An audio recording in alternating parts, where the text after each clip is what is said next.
Yo, what up, guys? Happy New Year, guys, man. We're almost the end of 2024, guys, man. We got a whole lot to uncover, especially with the Chicago Bears season. It's been an up and down year, with Caleb Williams. Of course, Caleb Williams, he's been breaking all types of, rookie records and NFL records. To us, firing Matt Eberflus midseason. One bright, shiny moment. That's one bright thing. Thomas Brown, him going from passing coordinator to offensive coordinator to head coach. I mean, it's just been crazy, man. Crazy. Back down the ladder. We don't forget that part. That's what you're gonna forget that part though. But guys, before we start this video, guys, make sure to like and subscribe and make sure to hit that notification bell. We will be doing the week 18 pick'em, the last game of the week, man. We are already done. It's crazy, man, of the season, man. But yeah, welcome, guys. My name is Kofi Oheming, KO Sports Talk, and I'm with my co-host Chuck Full Damage Miller, and we got a whole lot to talk about. We could talk about that Seattle game. I never got a chance to make the video because I was so pissed, bro. That game. What was there to make? There was nothing to talk about in there.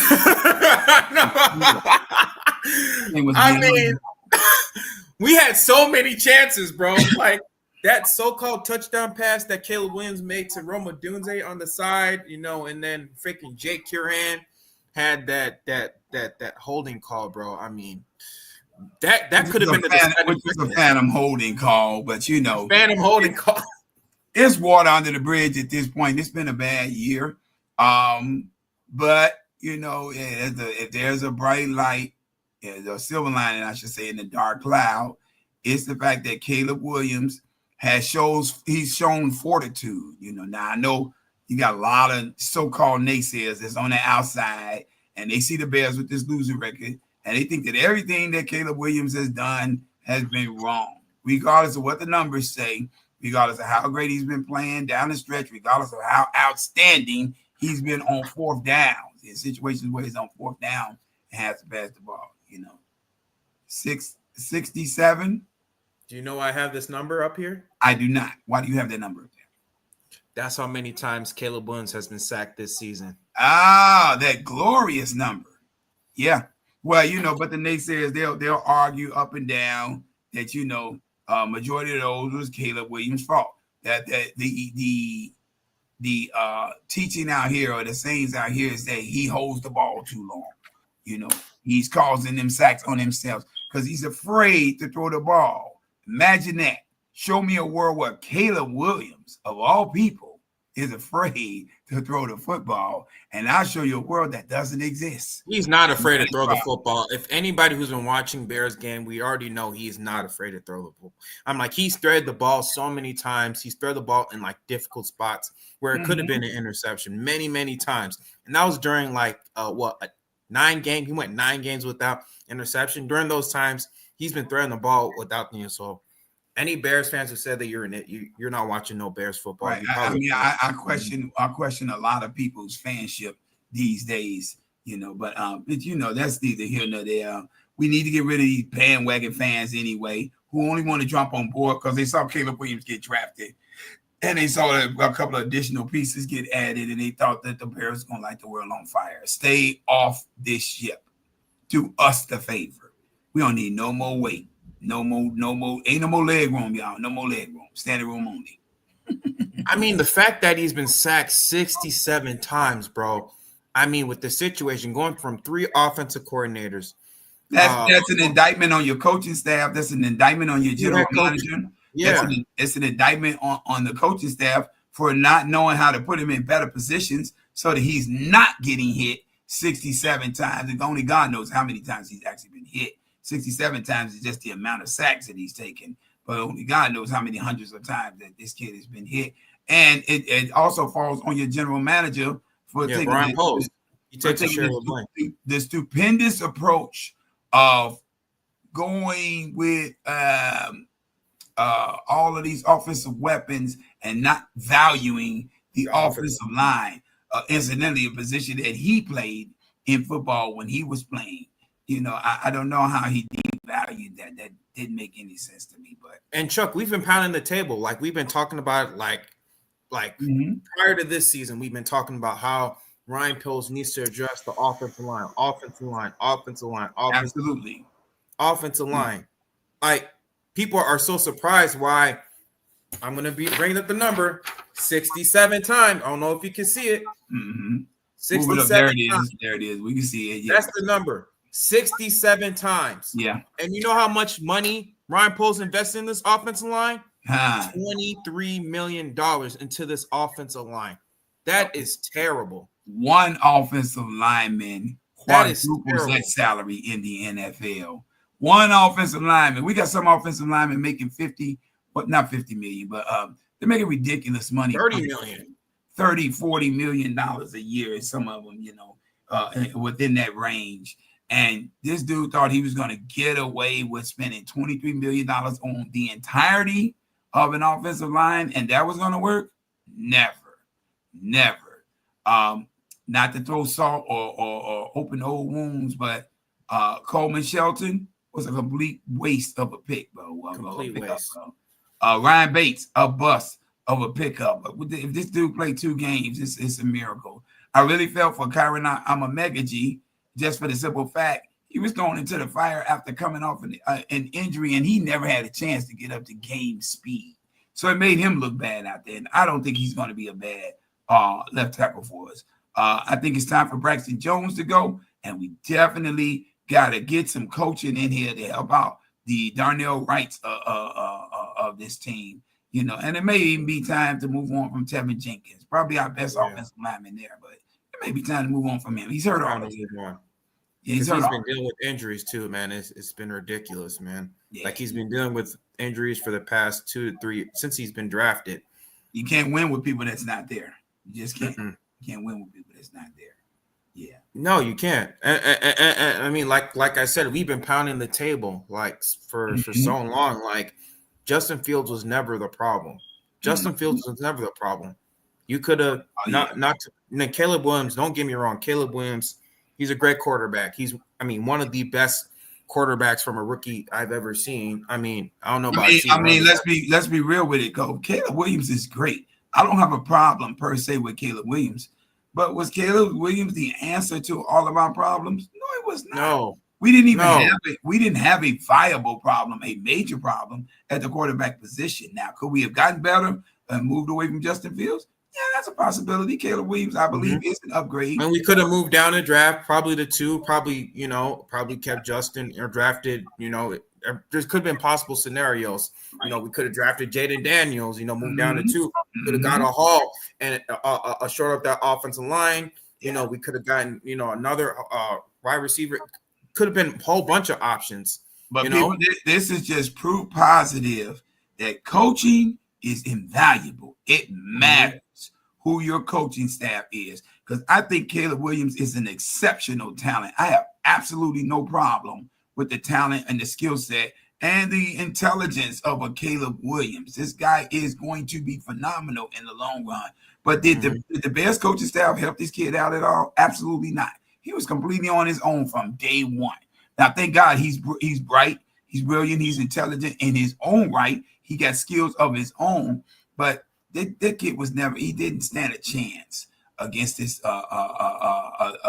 franchise or in terms of helping this franchise excel, because he didn't have the proper people around him. He didn't have the right culture around him. He didn't have the proper coaching staff. He didn't have people that were teachable, that could do some teaching and help him out to help him get better. This kid is not a long way off from home. He just needed a little help with the teaching, and nobody was offering that up. Nobody was giving him what he needed, bro. Nobody. Yeah.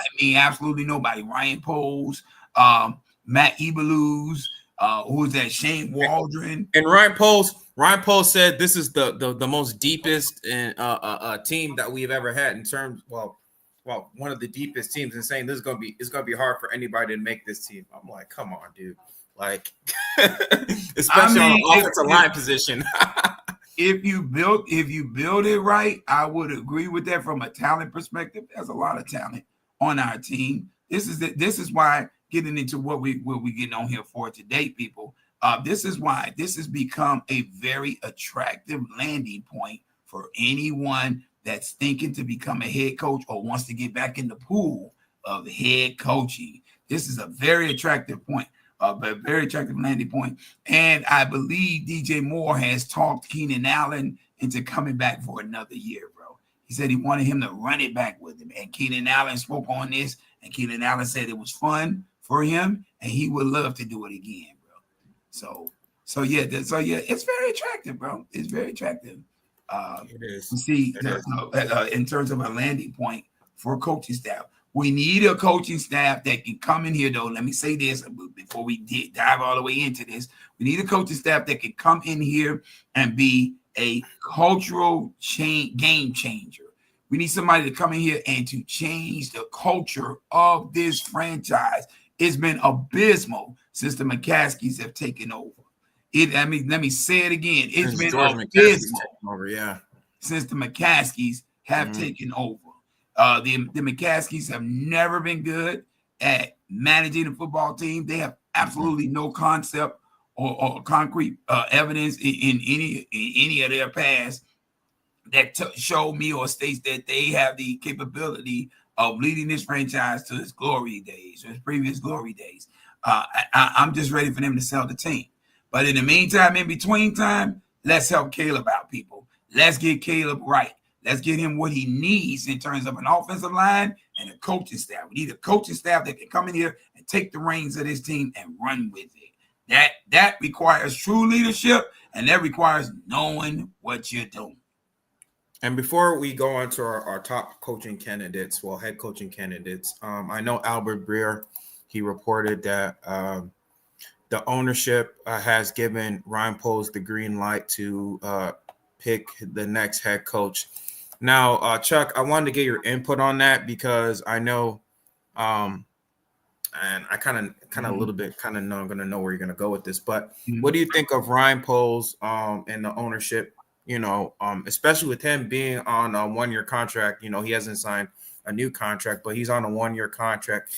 And based on the history with the Chicago Bears, hiring a head coach, to kind of marry the head coach with the GM, and then we have a quarterback, and then the following season we fire, the head coach and the GM, and then they come in there with a lame duck quarterback, and almost like cycle kind of repeats itself. What do you think, about this whole situation that's going on? With Ryan Poles being on a 1-year contract, and the ownership. Well, according to Albert Breer, I don't know if it's true. Them giving him the green light to pick their head coach. Well, I think. First off, let me just say, the Chicago Bears run an insane asylum, in terms of what they call an organization, because the definition of insanity is doing the same things that you have always done and expecting different results. So I'm glad to see one little minuscule portion of the cycle is being broken. They fired the coach this time, but kept the general manager. I think the Chicago Bears brass, they owe it to Ryan Poles to give him an opportunity to pick his own head coach. Because I don't care what anybody says, this guy was never his coach, bro. This guy was never his choice. He was interviewed a day before Ryan Poles was interviewed and hired, I believe, a day before Ryan Poles was hired as a general manager. So for them to lie to the general public and to have Ryan Poles lie to the general public, and that was a PR stunt with him saying that, it's my head coach. Exactly. That was asinine. That was ridiculous and incendiary at best. It was terrible for them to put him in that position. So I feel like the Chicago Bears brass, they owe this to Ryan Poles. They owe it to him to give him the opportunity to go and get his guy.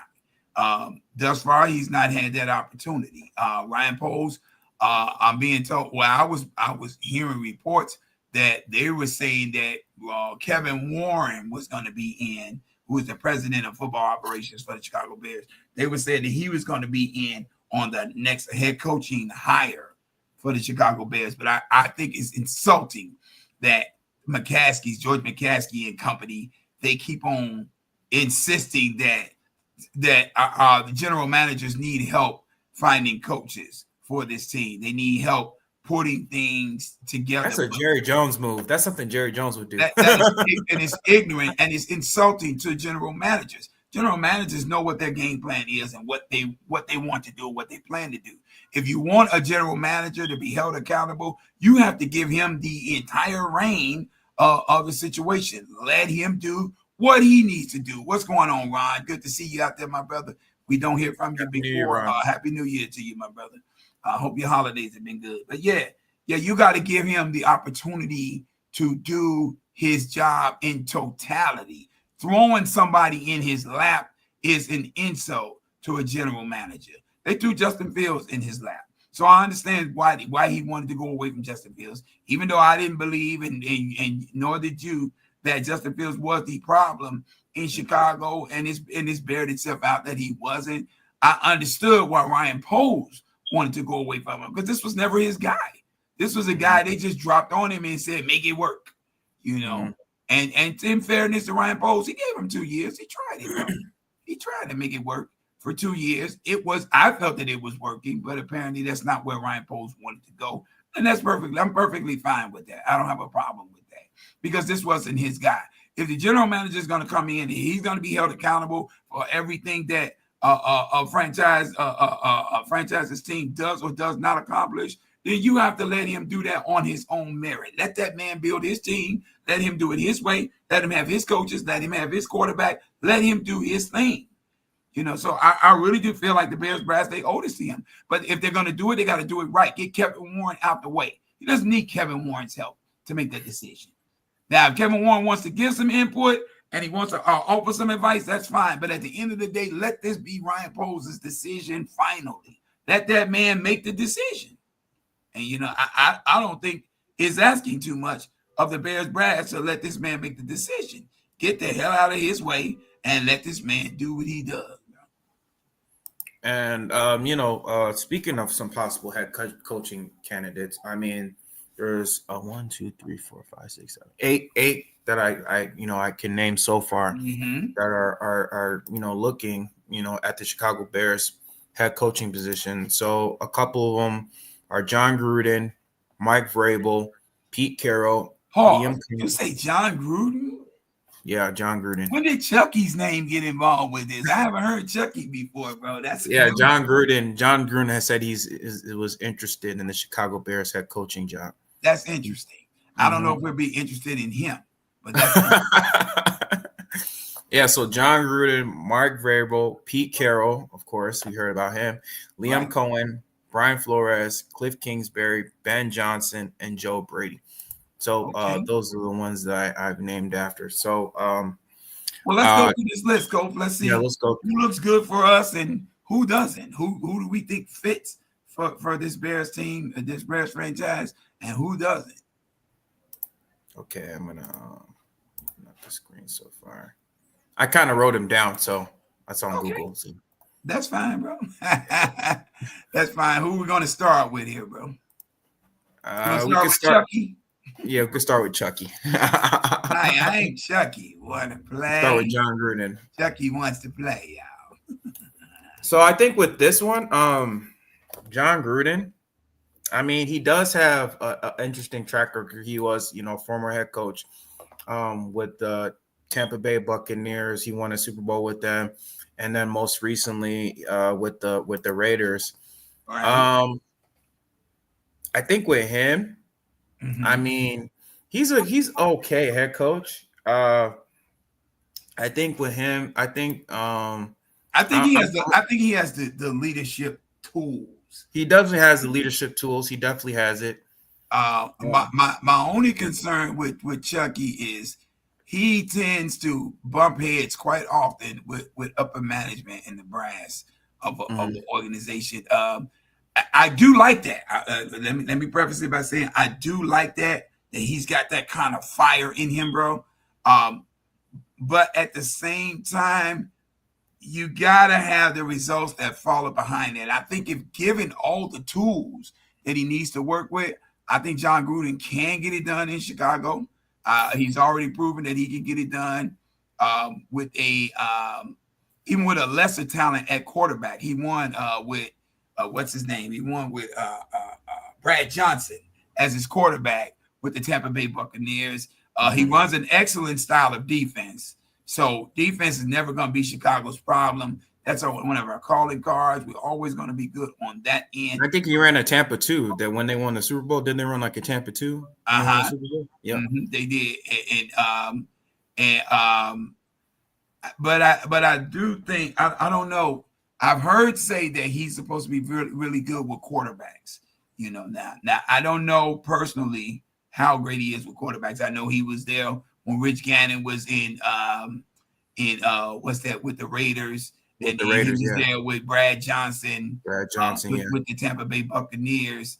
So I don't know. I don't know a lot about his history, and my only concern at this point would be how well would his voice translate in the locker room. His knowledge of the game is insurmountable, bro. This guy is brilliant when it comes to the knowledge of the game and what should be done on the field. His preparation is top notch. But that being said, Chucky comes with some baggage. That there's some things in his past that I'm pretty sure if he comes to Chicago to coach here, it's going to be brought up, bro. A couple of him bumping head, like you said, with him bumping heads with the ownership, with top leadership. That's going to be not only that, there's a couple of racial comments that he made via email with the owner of the Washington Commanders, I believe that was at the time, and that's kind of what got him blackballed, bro. So I don't know. Chucky, knowledge-wise, yes, I would say a yes to Chucky coming. John Gruden, that is. For those of you all are not familiar with why we call him Chucky, Chucky is his nickname that the league is giving him because he looks like Chucky from Child's Play. He has a very sinister-looking grin on his face. I know, right? It's kind of funny.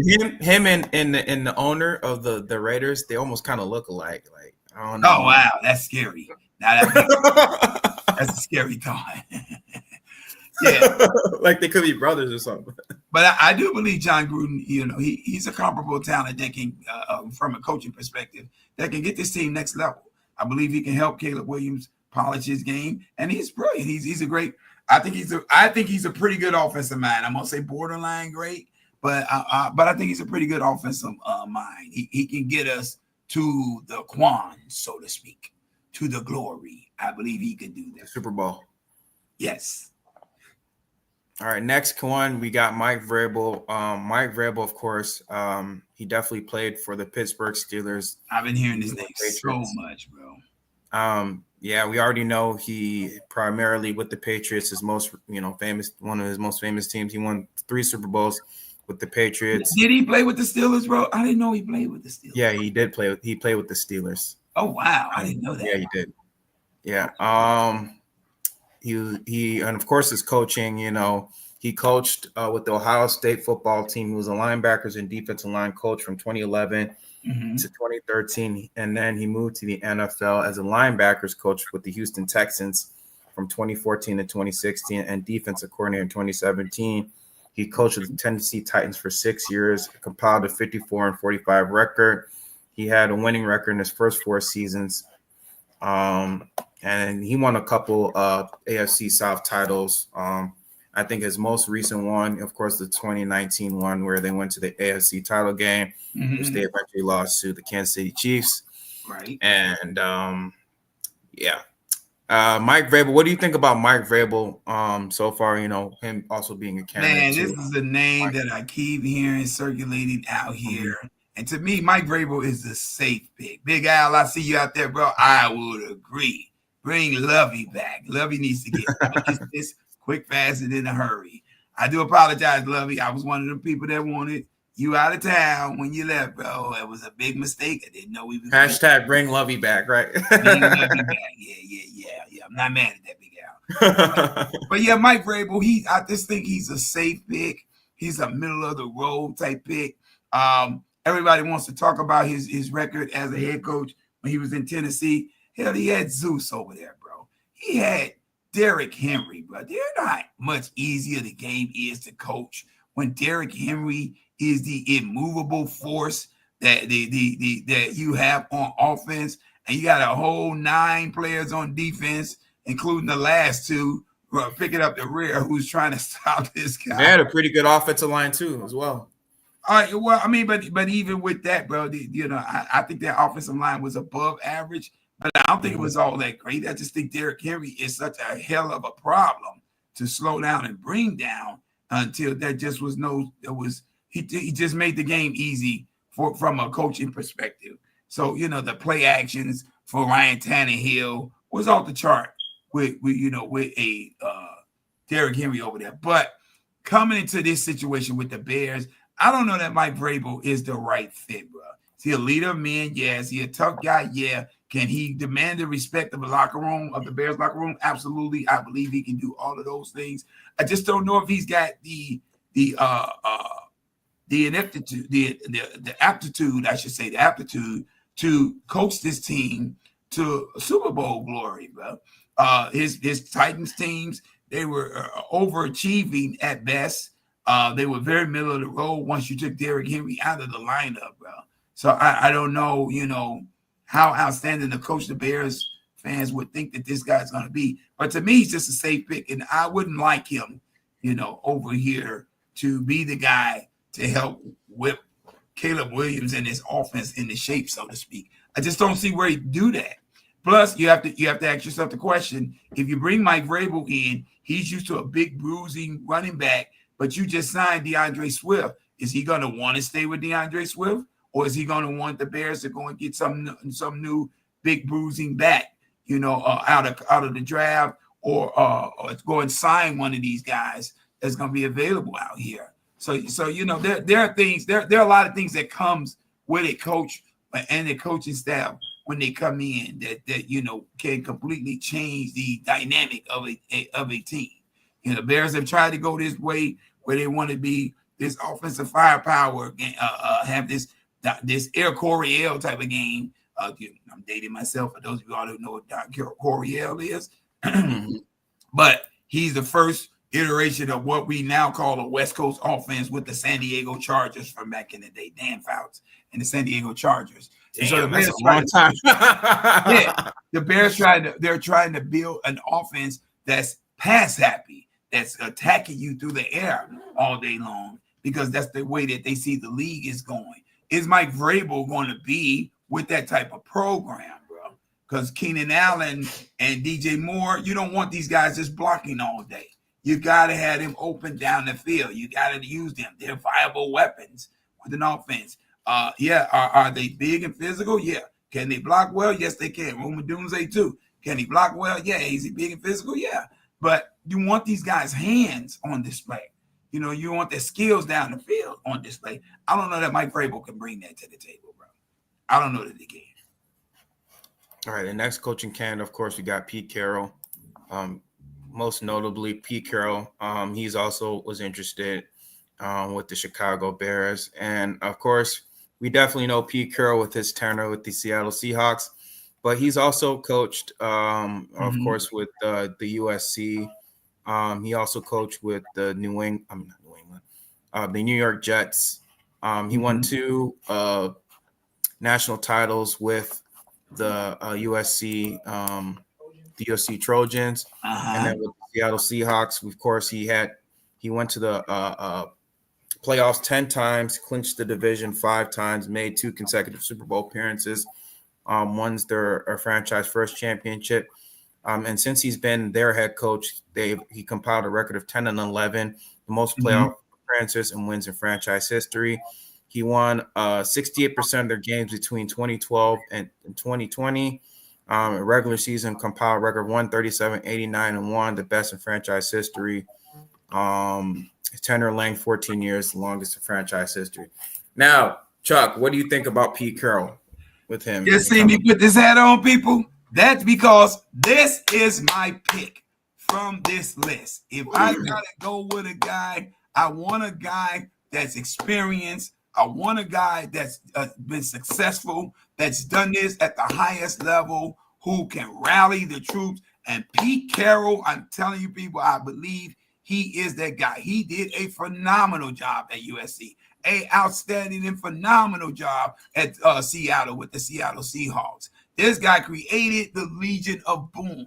He made Russell Wilson a household name. He showed you and invented the creature that is known as beast mode. Marshawn Lynch. He showed you what that guy was. Remember, Marshawn Lynch was not drafted by the Seattle Seahawks. He was drafted by the Buffalo Bills. But the Buffalo Bills didn't know what to do with him. And so they sent him back in, and Pete Carroll went and got that guy, and he turned him loose on the rest of the world. And that guy was a monster. Pete Carroll has been to 2 Super Bowls. He's won one. He had one gaffle in the second Super Bowl that nobody's ever going to let this guy live down. But is Pete Carroll a leader of men? Yes. Oh, absolutely. Is Pete Carroll a great motivator? Absolutely. Will players run through a brick wall for this guy? Yes, they will. And he is just as fired up for the players' plays and for their actions, for what they do in terms of executing on the field as the players are, bro. I think Pete Carroll is the right guy for this job if the Bears got to go that way. I personally think that the Bears need somebody with experience, Okay, what's going on, Optimus? See you out here. He said Pete Carroll is a great option, but he is but he's too old. He's a bit too old, is what he's trying to say here. Okay, Optimus, I feel you, bro.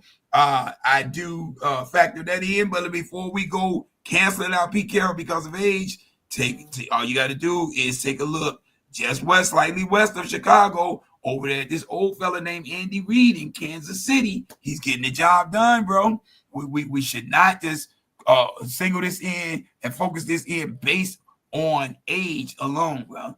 We don't need him to be here for 99 years. We just need him to be here for a number of years so that we can win. Plus, I think the Bears, our team, is a very attractive draw for these types of coaches. Pete Carroll's ready to come out of whatever form of retirement this was that he was in to come and coach this team. And if there's a guy that can get it done, I believe it's Pete Carroll, bro.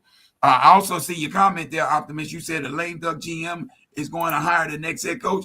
I personally don't believe that the Bears are going to make Ryan Poles a lame duck GM. I think they owe it to him to let him pick his coach. And I think they're going to extend this guy. Has he been outstanding as a general manager? No. He's made the world's most perfect moves. But who gets every pick right, bro? No general manager gets every pick perfectly right. Otherwise, it'd be 1,000 Super Bowls in one location and none in the other locations. Okay, but has there been more misses than hits? Have there been more hits than misses in Chicago? I believe so. Absolutely. I believe Keenan Allen was a hit. I believe DJ Moore was a hit. I believe DeAndre Swift has proven himself to be a hit. I believe Roman Doomsday, Caleb Williams, and going down the line with these guys. I believe these guys are hits in Chicago. I don't think there's been an inordinate amount of misses to the point where you feel like this guy has done a horrible job as a general manager overall. Was the coaching right? No. Was the offensive line right? No. Did he have some misses on some players like Velus Jones and Chase Claypool, Nate Lazy Davis, and those guys? Yeah, he had some misses. What general manager gets everything right, though, people?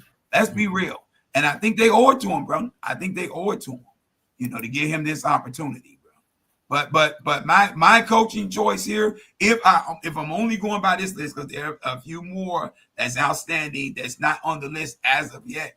But if I'm going by this list, Pete Carroll's my guy, bro. Pete Carroll's my guy. He I think he fits everything that the Bears are trying to do, bro. He just makes sense. And a deep ball passer is what he loves. He had Russell Wilson and that offense cooking over there, bro. Geno Smith too. Over there, bro. Mm-hmm. And let's not forget when he was coaching at USC, his running back was a similar type of cat to DeAndre Swift. This guy by the name of Reggie Bush. Ever heard of him? Reggie Bush was an outstanding, evasive running back. Just a remarkable pass catcher. Just outstanding. The guy was amazing. He was amazing. Yeah, Pete Carroll is definitely up there on some of the best head coaches in NFL history, definitely. Absolutely. And I'm not taking anything away from him. He's definitely a leader of man. And possibly, I wouldn't be opposed to the Bears hiring him. I mean, even if it's for like maybe 4 or 5 years, depending on the contract, man. Yeah. If he could do like 5-10 years, man, good luck for him. I mean, shoot. Yeah. My only concern would be with Pete Carroll is that I never saw him build a monstrous offensive line over there. Yeah, that's the problem. In Yeah. Seattle. Mm-hmm. So I am a little concerned about that, but I don't think he has to be here to fix every single problem for the Bears. Right. It's the ones that he's capable of fixing for the Bears. What's up, Joseph? I see you out there, bro. Said Ben Johnson ain't coming to the Bears ish show. Wrong answer, Joseph. Ben Johnson has already said that he's interested in the job. So excited for you. Tears in your eyes. We're gonna get to Ben Johnson too. We're gonna get to him. What's up, Real Street Sports Talk? What's going on, Real Street Sports Talk? Yee. Our next one is Liam Cohen. Liam Cohen, so far, he's their offensive coordinator for the Tampa Bay Buccaneers. Okay. His resume includes him being a passing game coordinator for UMass, offensive coordinator for Maine from 2016 to 2017. Mm-hmm. Recently, in the NFL, he was an assistant wide receivers head coach with the Los Angeles Rams. Mm-hmm. He was also the assistant quarterbacks coach. And, of course, most recently, with, of course, the Los Angeles Rams, he was an offensive coordinator. And this year, he's an offensive coordinator with the Tampa Bay Buccaneers. With the Tampa Bay Buccaneers, he has led this team to a top three offense in terms of passing yards, rushing yards so far. And Chuck, I just want to get your thoughts on Liam Cohen. You know, I mean, so far they're on the precipice. I think they made the playoffs, if I'm not mistaken. No, they haven't made it, but they have the leg up on winning that division after that outstanding game last night. But with the Atlanta Falcons and the Washington Commanders, yeah, that was a great game, bro. I don't know if you saw it was. So what do you think about Liam Cohen? Liam Cohen, this is where I start to kind of jump off the ship in terms of who the Bears need, because what we're about to get into some great coordinators. And you guys can see this list on the screen. You can see that from Liam Cohen on down, these are just some great coordinators offensively and defensively that we're looking at.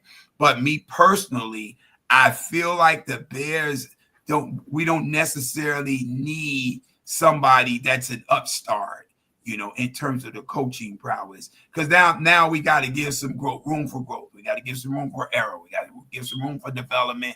And we got to hope and pray to God that, you know, one of these guys pans out as a head coach. As far as I know, Liam Cohen has never coached. He's never been a head coach before. Does he have a great offensive scheme going on over there in Tampa Bay? Absolutely. But I think a lot of that has to do with the greatness of Baker Mayfield and one Mike Evans, bro. I think they're making the game kind of easy for him to decipher, you know, because of their veteran leadership, because of their skill sets.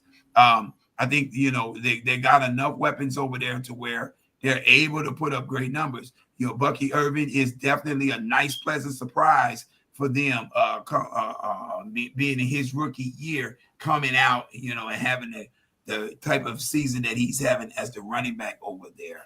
And Rashad White is no slouch himself. So, you know, I don't know, you know, I don't know what this guy's mentality is. I don't know what his toughness is. We just went through this with Shane Waldron coming over here as offensive coordinator, and he was shaky at best. So I'm a little concerned with jumping out there with an upstart, so to speak.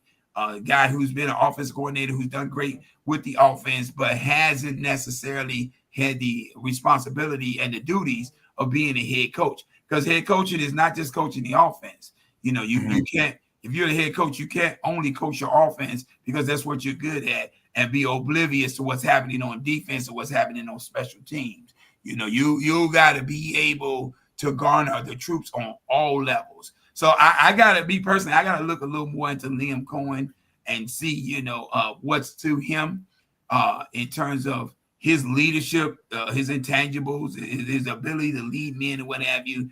But all I know is in Chicago, we've had this experience before where we've ran and got guys who are outstanding offensive coordinators into Mark Trestman here. But when it came to leading men, they were piss poor and porous at best, you know.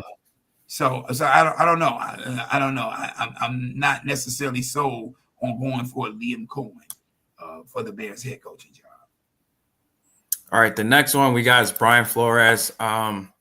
Brian Flores, of course, he coached with the New England Patriots as their defensive assistant, safeties coach, linebackers coach. And then he went on to the Miami Dolphins, most notably the Miami Dolphins. He coached with the Miami Dolphins for 3 years. Right. Even though they haven't won at all in their division, he helped them to 2 winning seasons in 2020 and 2021, even though they haven't resulted in going to the playoffs as well. And most notably, of course, he's a defensive coordinator with the Minnesota Vikings. Right. And so far, he's definitely helped that defense be one of the top defensive units in the NFL. Top 2 top 5. Now. Yeah, top team. Yeah, possibly the top team in the NFC, depending on, well, they're number 1 so far in the NFC, depending on the result of the Detroit Lions and San Francisco game. But Brian Flores, he's definitely helped turn around that Minnesota Vikings, defense and that team. He's one of the critical reasons why they are 13 or 14-2 right now. But what do you think about Brian Flores, being another head coaching candidate for Chicago Bears? To me, Brian Flores, and this is where we get the gray area for me, because he's had head coaching experience, but at the same time, he wasn't as successful as he is as a defensive coordinator. This is where he and the Cliff Kingsburys, they kind of fall in that gray area for me, because I can't say these guys have not coached before. They have not been head coaches before. They absolutely have. Did they have great success doing it? Absolutely not. But that is not a complete deal breaker for me. Only thing I will say is my concern would be Brian Flores is going to bring a great defensive scheme to the Chicago Bears if he comes here. But we're not porous on defense. We're not struggling, so to speak, on defense. I know, Bears fans, you can throw this season out the window, and I know everybody want to say, the last 9 games, we've done this, we've done that, it's been terrible, blah, blah, blah, blah, blah. This team is quit on the franchise, pretty much. This is why you're seeing the results that you're seeing. First 6 games of this season, I'd say like the first 8 games of this season, the Chicago Bears defense was top 5. So that lets me know that the players are here, and it's just a matter of remotivating them, so to speak. Shouldn't have to motivate them, but remotivating them, so to speak, to get the fire back and start fighting again. But that being said, I don't think we need another defensive-minded head coach. We just went through this. This is what Matt Eberflus was, defensive-minded head coach, a guy who was a defensive coordinator for the Indianapolis Colts, who had his philosophies, so to speak, on defense. And actually had a pretty strong defense. I'm not going to tell you that Matt Eberflus was a complete bust in everything that he did as a head coach. I thought the Bears defense was top 5 this year. I thought we played very strong on defense. But that being said, we need a guy who can infuse life into this offense, who's very creative and innovative, that can bring some life into this offense. And I don't think the Brian Flores's and the Mike Vrabels are those guys, man. You bring those guys in, you still got to go find offensive-minded talent for the offensive coordinator. Not that we don't need one anyway, we do, but you kind of gonna need a coach who can light a fire into this offense and can help it function at the highest level. You need somebody who can get the especially them loafing, man. I've seen so many times where a lot of players they loaf at times. They're not giving full effort. I don't know if it's maybe the fact that Matt Eberflus being gone, or the fact that it's a disappointing year. Yeah, for the Bears players. They had high hopes. They were ready for things to go next level for this team. Right. And that didn't pan out. And there were too many excuses from previous coaching staff as to why it wasn't panning out. None of which was them accepting responsibility and accountability for anything that was going wrong, bro. So yeah, it's a big disappointment. I would like for my Bears players to, get out here and actually still play ball regardless of what's going on with the coaching staff. But I understand the frustration, bro. I do understand the frustration, and so I'm not necessarily mad at the players for not coming all the way. But that being said, I don't think Brian Flores is the guy. He didn't show me much when he was the head coach of the Miami Dolphins. Does he play? Does he have a great defense? Absolutely. But you need offense in this league too. You're not just going to shut everybody down every week. And even with his defenses, you can see that there have been plenty of games they've given up 30 plus points.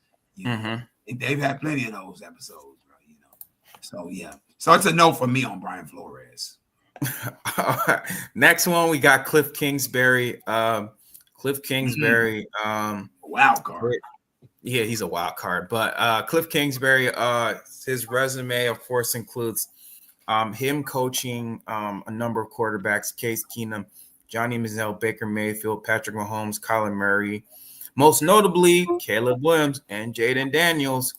And with Cliff Kingsbury, he's helped coach this Washington Commanders top 5 in total offense, top 5 in passing and rushing. Yesterday, they won against the Atlanta Falcons. And and they have a playoff berth. He led them to a playoff berth. They are going to go to the playoffs. They already clinched it yesterday. They're 11-5. Most notably, he's coached with the Arizona Cardinals. His record was a head coach is 28-37-1. His postseason 0-1. But like I said, he's definitely helped coach Caleb Williams, specifically that 2022 season when he won that Heisman Trophy. What do you think about Cliff Kingsbury, possibly being a candidate for, the Chicago Bears? This one, Kof, is a really interesting one for me. And this is why I called it the wild card, bro. Cliff Kingsbury actually interviewed for the Chicago Bears offensive coordinator position after last season.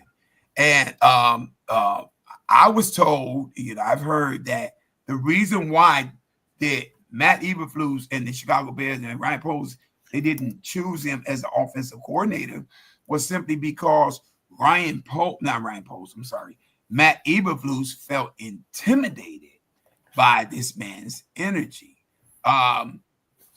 That made absolutely no sense to me, other than for me to say that Matt Eberflus crossed paths with a real man and he didn't know how to handle it.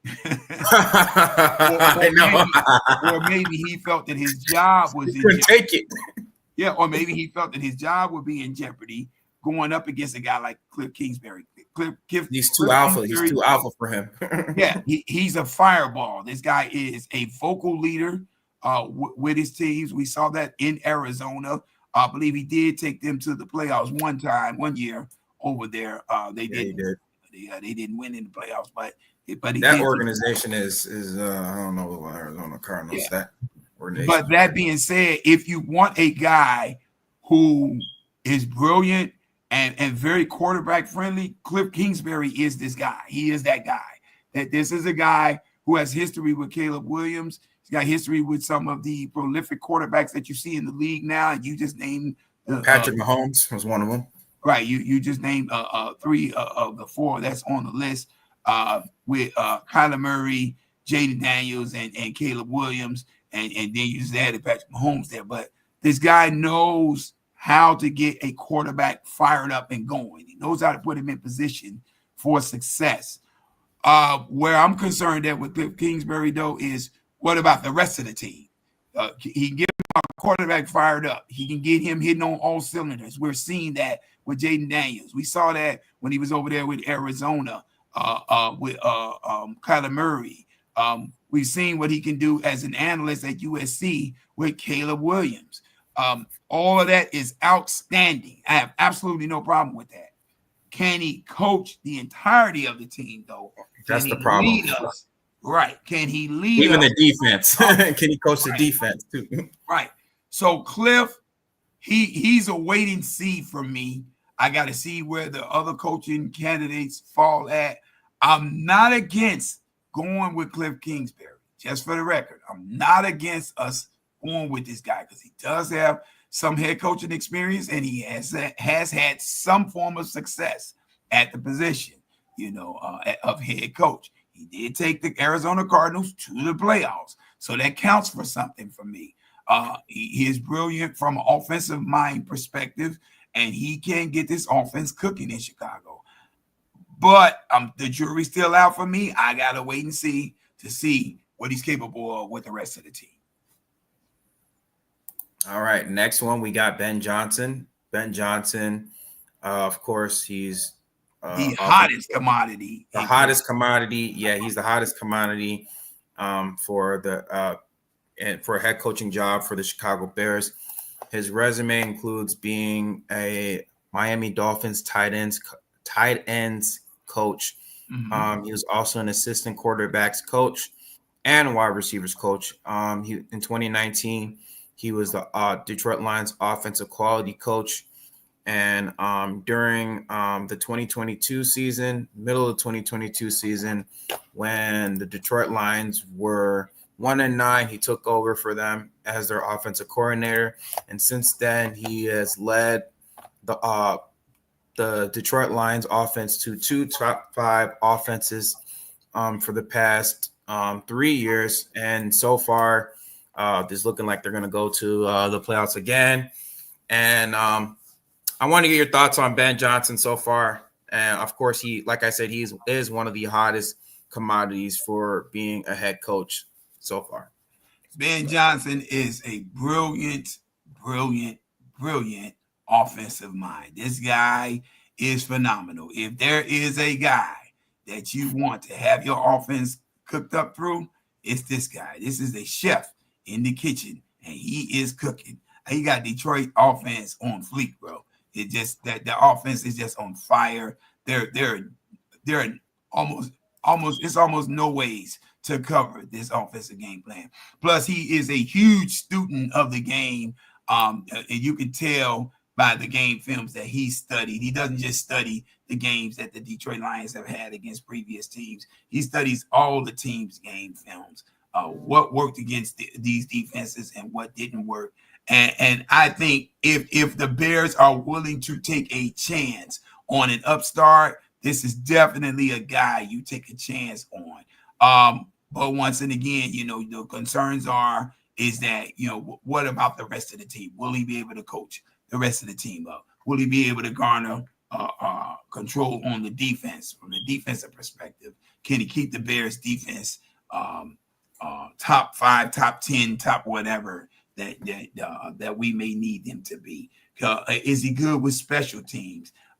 Will he be able to be a leader of men? Can he be a vocal leader? Will he be able to take charge of his own team without general managers and presidents and owners and what have you coming in the way and getting in the mix and screwing things up? Those are the questions that you have to ask yourself when it comes to Ben Johnson. And thus far, he's unproven in those areas because just simply he hasn't been in that position yet. He's inexperienced in those areas. But is this a guy you will be willing to take a chance on? Absolutely. I'm not mad at the Bears if they sign Ben Johnson to be the next head coach of this franchise. I just feel like that's another growth spurt that we got to go through. If we bring him in, because he's going to be an upstart, he's going to be learning on the fly. This is a trial by fire type of position when you're in Chicago. And and he's going to really have to show some chutzpah against his against the Chicago Bears owners, in order for him to be able to do everything that he needs to do. But do I think he's a great hiring option? Absolutely. Yeah, definitely. Next one, we got Joe Brady. Joe Brady, he's currently the offensive coordinator for the Buffalo Bills. Mm-hmm. Before he was offensive coordinator, he was a quarterbacks coach. He was also the offensive coordinator for the Carolina Panthers from 2020 to 2021. And so far, he's helped Josh Allen and this offense. He's kind of built like a balanced offensive approach with James Cook and Josh Allen, with the run game and with the passing game. And so far, he's helped this Buffalo Bills team to being one of the top offenses in the league, as well as having one of the most 40-point games in the season with 4 40-point games, one being scoring 52 points so far this season. Of course, he's also helped Josh Allen be a top MVP candidate. He's one of the favorites to win the MVP this season. Mm-hmm. And of course, they also clinched the AFC East title. I believe, what's their record? I think they're 13 and 3 or something. Yeah, they're 13-3. So what do you think about Joe Brady also being a candidate for this head coaching position for Chicago Bears? Definitely an outstanding candidate. He's one of the guys that I am looking at for us. This is where the guys like Cliff Kingsbury, Ben Johnson, and Joe Brady win at for me. These guys have the ability to not only maximize the usage of a great quarterback, the great quarterback and the quarterback play that they have, but they have a way of unleashing the talents that's in these guys to where they turn them into beasts, bro. It's like these guys become beasts under Cliff Kingsbury. They could become Jared Goff is very limited in terms of his overall skill set. He doesn't run particularly well at all, to be honest with you. He doesn't have the strongest arm in the NFL. He just a lot of things. He may not be the most pinpoint accurate passer in the league, but Ben Johnson has unlocked this guy and he's maximized him until he's taken the limited skill set that Jared Goff has and got this guy in the top 5 MVP candidate conversations, bro. Same thing with Cliff Kingsbury. Jaden Daniels is on fire over there with the Washington Commanders. This guy is looking outstanding, and the sky's the limit for offensive rookie of the year too. Yep, absolutely, bro, absolutely. Putting up ridiculous numbers, remarkable numbers. Joe Brady is right in that same category. Think about this, people. The Buffalo Bills cut loose all of their star power just about in the offseason. Everything that's not named Josh Allen that was on offense, they got rid of. They cut it all loose. They cut them. They cut the majority. Nate Davis, freaking Stephon Diggs, all of them. Yeah, they cut the majority of their defensive star power loose. And look at what this guy has done. He did nothing but unleash Josh Allen in the process, bro. And he's got that offense clicking and hitting on all cylinders with a bunch of no names, bro. Josh Allen is the only name in James Cook, if you want to count him. But Josh Allen and James Cook, they're the only names on that offense. And their number one wide receiver is a rookie wide receiver in Keon Coleman. That's their number one, I think. And the only other weapons that they got was the guy they just added, Amari Cooper. He's been hit or miss since he's been over there, but this is what they got. And then your tight ends, Dawson Knox and Dalton Kincaid. Yeah, Dalton Kincaid, yeah. This is all we're working with, and this guy has this team 13-3 and on the precipice of being the number 2 seed in the AFC going into the playoffs. It is just remarkable what Cliff Kingsbury, Ben Johnson, and Joe Brady has been able to do. So those last 3, if there are 3 guys that's on the upstart, if you will, that I'm willing to take a chance on, it's those guys. Now, Joe Brady, I got the same concerns with him that I got with Ben Johnson. He's never been in a head coaching position. What's his voice like? What's his leadership intangibles like? Can he do more than just coaching offense? Can he handle the defense? Can he galvanize a whole team? Mm-hmm. Yeah, can he get in players' faces? Can he hold them accountable? You know what I mean? Those type of things. Will he buck up against the ownership if they're getting in his way and not allowing him to lead the men that he's in charge of? What are we expecting out of this? And that's where my concerns are. So, but yeah, if there are guys that I'm willing to take a chance on, is Kingsbury, Ben Johnson, and Joe Brady. I will take a chance on those dudes. A couple of notable names, Coach, that you don't have on the list, and I understand why you don't have them there because they're still coaching right now. But Kyle Shanahan, there's rumors been going around that the 49ers may be willing to part ways with him if they do not make the playoffs. Well, newsflash, people, they aren't making the playoffs. No time soon. They've been eliminated from contention. So if that guy becomes available, he's definitely high on my list. Matter of fact, he trumps Pete Carroll at that point for me. So I would love to see him here.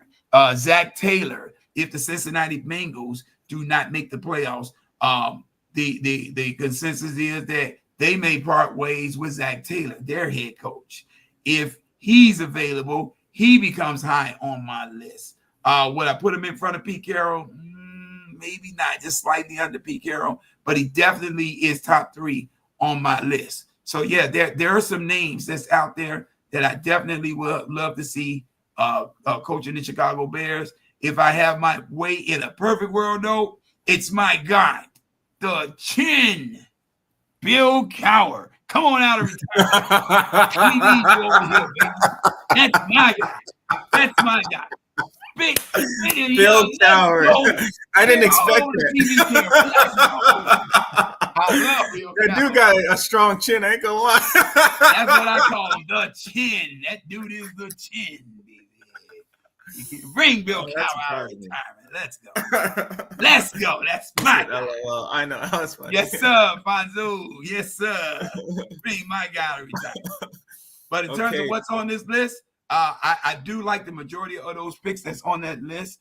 The guys of that list, the guy that I think is the best option for the Chicago Bears, I believe, is Pete Carroll, bro. Right now, I know he's old. I know everybody want to talk about his age. So is in terms of resume too, he's the best one. Andy Reid halfway limping without a cane. He's gonna be limping with a cane in a minute, but he's still winning Super Bowls, people. It's not about that age, people. It's not about Pete Carroll. Look, I mean, I've seen Pete Carroll recently. The dude looked like he stays like, in great shape, bro. He's in great shape for somebody his age. He looked like he's the way he's his shape is almost like he's 40 years old. Absolutely, absolutely. He's in phenomenal shape, bro. Yep. All right. So we're going to go to the week 18. Last topic for this video. Of course, we're coming down to the end of the 2024 season, 2025. Could you enlarge it a little bit for me, Go? Yeah, for sure. Yeah, that's good right there. Perfect. And of course, this is the last game for the season. I don't know if some teams are going to be playing, their starters for those who are going to the playoffs. I mean, we shall definitely see. But it is the last game of the season, so take it for a grain of salt. Do you see the line on that Baltimore-Cleveland game, bro? I definitely see it. Yeah, Baltimore by 18. Jesus. Yeah. Take Baltimore plus the points. Yeah, I know, right? Of course, first game. Of course, we got Baltimore and Cleveland. I mean, this is pretty much your unanimous decision. We don't really got to go over it, right? Nah, not really. We're unanimous. Baltimore's winning that. How many rushing yards does Derrick Henry have right now? Derrick Henry. Let me see. He has 1,703 rushing yards so far. 1,700 and what? 83. 1,783. I think Derrick Henry would be mighty close to 2,000 when this game is over, if not already eclipsed it. What's his name has 2,000 so far. Saquon Barkley. Yes, he's like 101 yards away from the all-time record or something like that. I think he could beat it. That's outstanding. Yeah.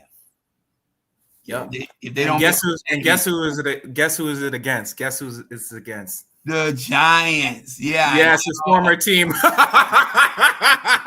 a way to go out, Saquon.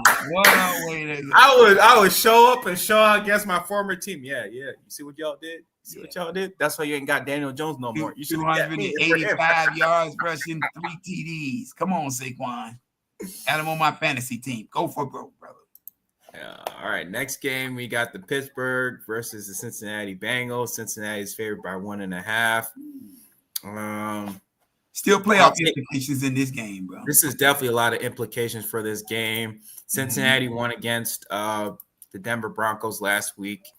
And Joe Burrow, man, he tore up. Oh, my gosh. He tore up the freaking Let me just say, bro, Joe Burrow has been outstanding this year, bro. That guy has been on fire. That dude is him so far. Yes, definitely him, bro. Yeah, had 412 yards against the Denver Broncos. He threw for 3 touchdowns so far in the season. I think he has like 45 touchdowns. He's thrown for over 5,000 yards. I He may think he's have like the 50 at the ninth end of this quarterback. game. He's the ninth quarterback in NFL history to throw for over 5,000 yards. And he's playing at an MVP level. Yes. Even though his team has just been mid, they're 8-8, but he has them on the precipice of going to the playoffs. I'm gonna have the Cincinnati Bengals win this game. I think the Bengals they have more playoff implications compared to the Pittsburgh Steelers, because the Pittsburgh Steelers, I think so far they lead in the division, but I think Cincinnati has more to play for this season. And yeah, I'm gonna have the Bengals. I think I'm gonna have them winning 28-22. And I think Joe Burrow, I'm gonna have him thrown for over 300 yards and 3 touchdowns again this game. I mean, the way he's been playing. You can help me out with this one, bro. Put it in the comments if you're still out there, bro. Have the Pittsburgh Steelers already locked up a playoffs berth, or are they still playing for one? Because that's going to be big to me in this game. Now, I know this is a division rival, so Pittsburgh and Cincinnati, they have no love lost. They're going to wear their hard hat and they're going to come to play. But I'm wondering who's going to want it more at this point. Because Pittsburgh, it'll definitely be beneficial to them if they have a playoff spot to try and knock Cincinnati out of the hunt. But at the same time, I'm not sure. Oh, they already clinched this playoff spot. I'm looking at it now. They still already clinched this playoff spot in the postseason. Pittsburgh punched its ticket in Week 15 after the Dolphins and Texans both lost their games. Okay, so they are in. Yeah. So the last spot is what Cincinnati is vying for. Yeah, they're vying for the last spot. Okay. Yeah, so I'm gonna give a very slight edge to the Cincinnati Bengals. I think Vegas hit this line on the head, giving them a 1.5 point advantage in this game. I just think that Cincinnati is going to have to earn it against Pittsburgh. Pittsburgh's not going to roll over and let them in, bro.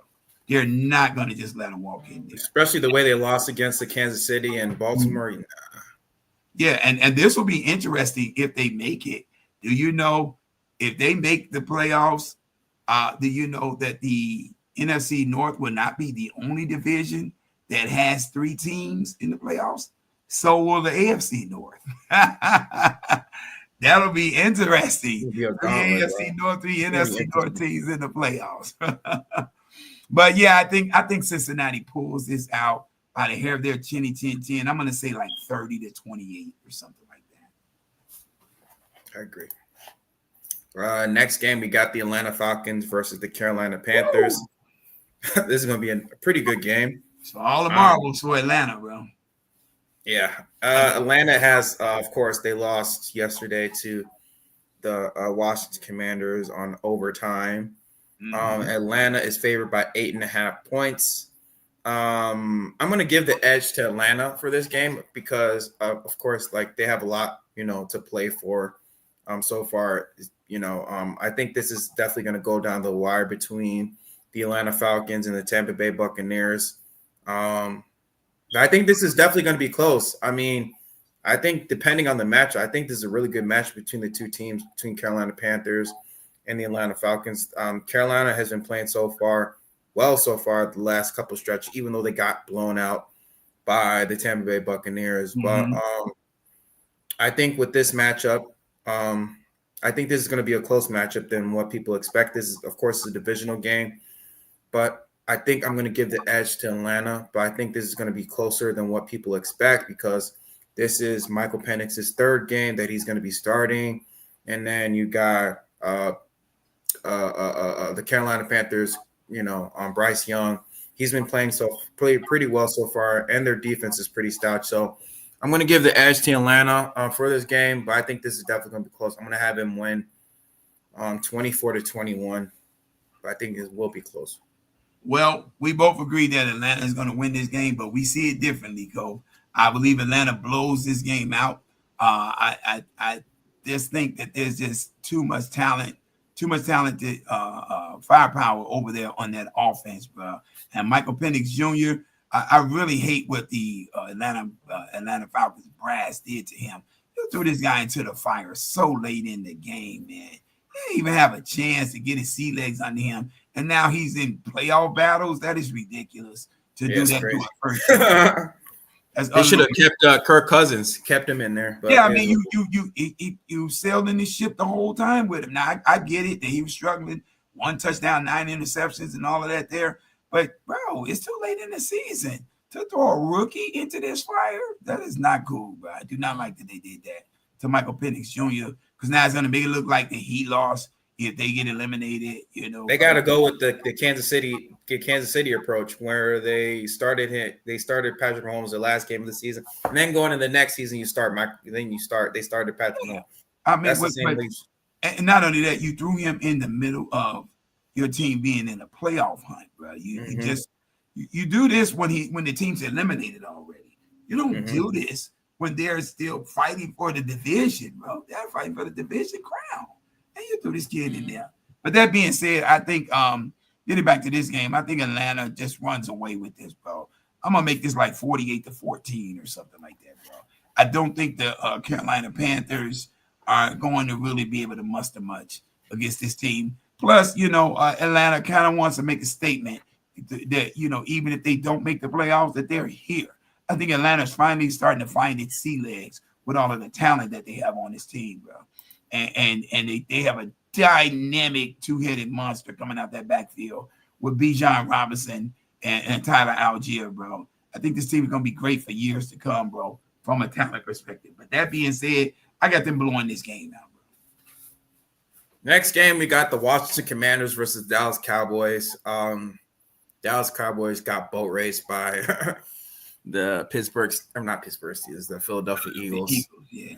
And Washington, they're favored by 3.5. Washington already clinched the playoff spot so far, and they're going to be playing in Arlington, Texas. Who do you got for this game, man? If Jaden Daniels plays the majority of this game, and I believe that he will, because there's still a matter of seeding, even though they clinched the playoff berth, it's a matter of seeding. They're going to be 6th over Green Bay, or they're going to be 7th in terms of the seeding and end up having to run up on the Philadelphia Eagles. I think that Washington is going to play this game.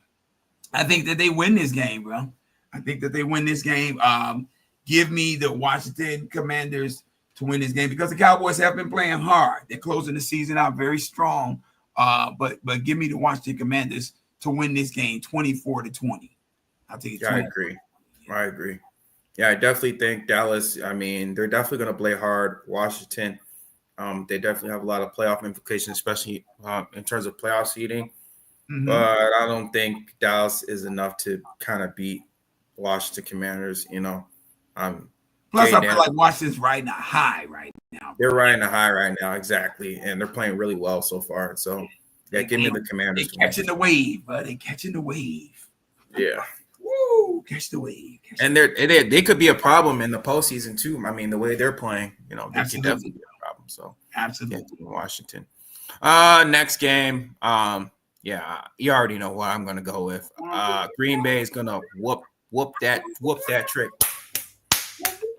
They're going to whip the Chicago Bears. The Green Bay is favored by 8.5. They're going to whoop that trick, bro. Yeah, Green Bay. Vegas is being very favorable. I mean, they're being very generous.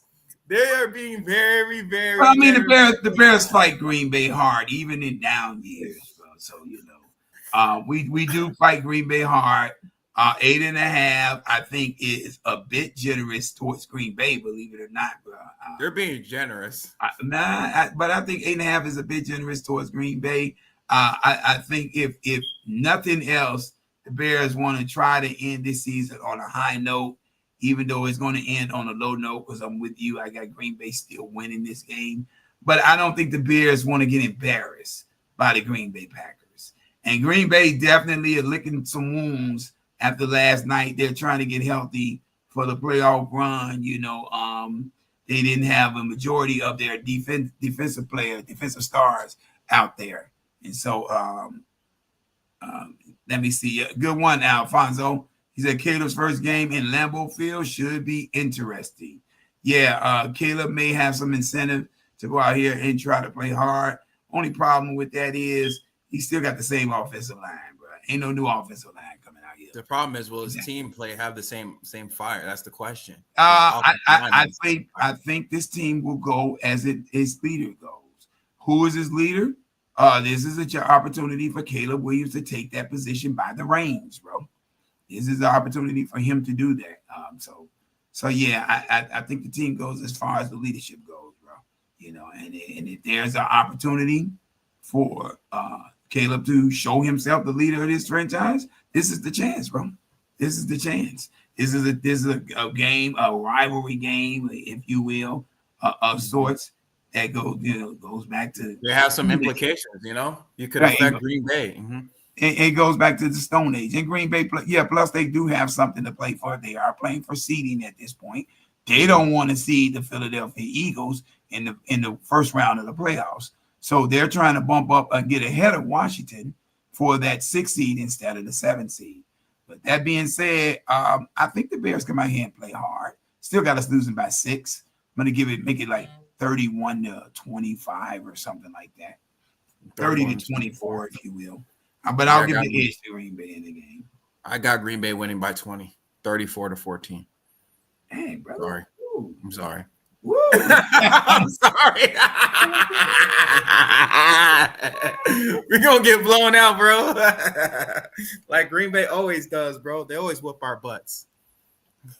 Yeah, I ain't going to say that now, bro. 20-19, lucky field goal block at the end of the game this year. I don't know if that's a whooping. They won. But look at the other division. I mean, freaking Minnesota. Our first game, we won 30-27. Second game, we got blown out. First game against Detroit, it was close. And the second game, we got blown out.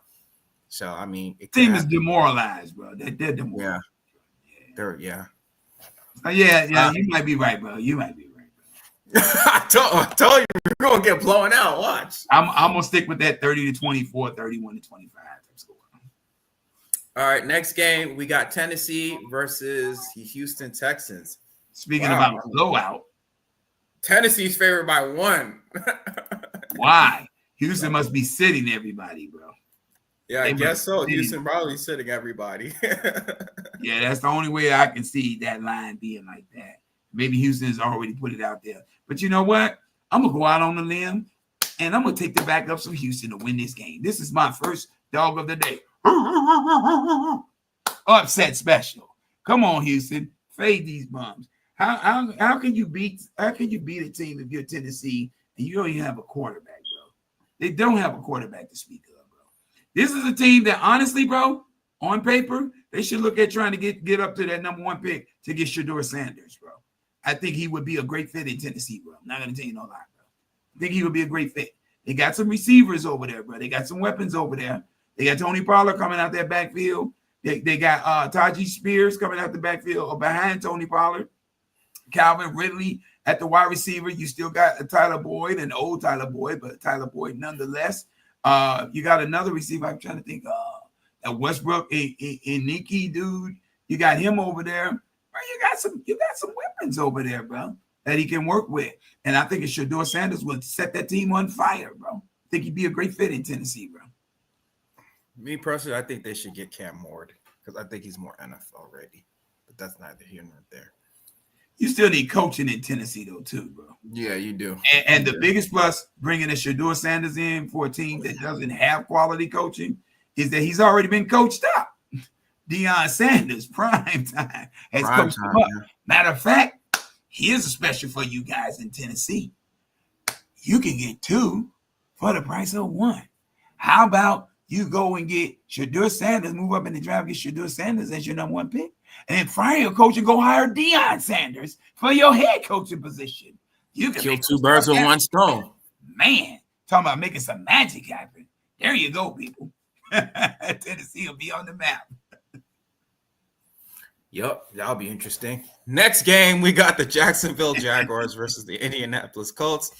Indianapolis Colts. I don't know if I think they're also playing for some playoff implication, if I'm not mistaken, too. Nah, they got eliminated, bro. They got eliminated. Oh, okay. Yeah. Old Joe you're couldn't right. save him, bro. Old Joe tried. Yeah, they lost to the Giants. The Giants eliminated them. You're right. Man, Malik Neighbors went stupid out there. Yeah, he went stupid crazy against them. You're right. Yeah, I'll take give me the Jacksonville Jaguars for upset to win. I mean, they've been playing a little bit well so far, and of course, this is also another divisional win. Yeah, I really don't trust Indianapolis Colts. That team, they've been having quarterback problems so far this season. I know they got Jaguars yeah. Yeah, they do. I mean, but what's his name's been hurt though. He's been hurt, so it's not too much of a problem as the Indianapolis Colts. They've been having they have more quarterback problems than the Jacksonville Jaguars. It's more of just coaching and per se, but yeah, I'll give me the Jaguars to win this game. Fellas out here in the chat, I'm gonna ask y'all a question and y'all chime in on this. And Coach, you can respond to it too, bro. Is it finally time for the Indianapolis Colts organization to say that Anthony Richardson was a bust for them, bro? Is it time to start saying that? Y'all let me know out there in the chat. What do y'all think? Y'all think it's time for them to start admitting that they missed the boat on Anthony Richardson, thinking that, he was going to be the dude that comes in and leads the franchise to glory? Because as of yet, I see some glimmers of talent and greatness in Anthony Richardson, but not enough is shining, bro. Not enough is glimmering. And more so than that, bro, he can't even stay on the field long enough, stay healthy enough to get out there and learn. Like you got a good offensive line, you got a good run game. I'm like, bro, and you got some solid wide receivers. It's just to me, he's a bust. He's a bust to me. I'm wondering if it's his work ethic that's got him like that, though, too, bro. I'm wondering, because I think he's just naturally physically gifted and big. And he is. I don't know if he's working out though, bro, because he's breaking. He just don't got the quarterback instincts, and he makes some dumb decisions. And he's breaking down too much. This guy can't take a hit without being gone. Dude, if he was on this Bears team, oh my god, he'd be dead. He'd be dead. He'll be dead. His offensive line. Dude will be dead, bro. Yeah. I mean, if Caleb had the same offensive line as Anthony Richardson, dude will be MVP, straight MVP. Absolutely, bro. Absolutely. But with this crap over here, yeah, Anthony Richardson be dead, bro. Oh my gosh. Okay, Fonzo just commented in on this. He said, "Yeah, I agree. AR may have may not have the mechanics to excel in the NFL." Yeah, I agree, man. I think he's a bust, bro. He's a bust to me. He's a bust. Yeah, I mean, I think 3 years in, it's time to start calling the ace and a spade with him, bro. And not a bust from a talent perspective. He definitely has the talent. This dude just can't stay healthy, bro. He can't stay healthy, and his mechanics is not good. His mechanics is just not good. Well, they don't get the chance to teach him the mechanics because he can't stay healthy. My thinking is that to save face with this situation, what they need to do, they need to go and either draft another quarterback and replace him, or keep him, go get a veteran quarterback like what the Atlanta Falcons call themselves trying to do with Kirk Cousins, who can lead the charge while he heals up and learns while he's sitting on a bench. Throwing him out there, it's not good. That's not good, bro. It's not good. Here's the thing. Who do you think they'll get? Because I think Sam Darnold, he's going to be a free agent. I could definitely see Sam Darnold over there. Sam Darnold better come with his coach, Kevin O'Connell, because if he I know, right? He's like the regular old Sam, bro. Sam's had an outstanding year, though. I don't want to take nothing away from him. He's had an outstanding year. But yeah, Sam Darnold, I could see him going over there. Who else is out here? I think everybody's forgotten about Ryan Tannehill. I think Ryan Tannehill is still floating around out here. He hasn't officially retired or anything. Yeah. I could see them making a play for him. There's are some guys that's going to be out there. I have to go through my Rolodex of.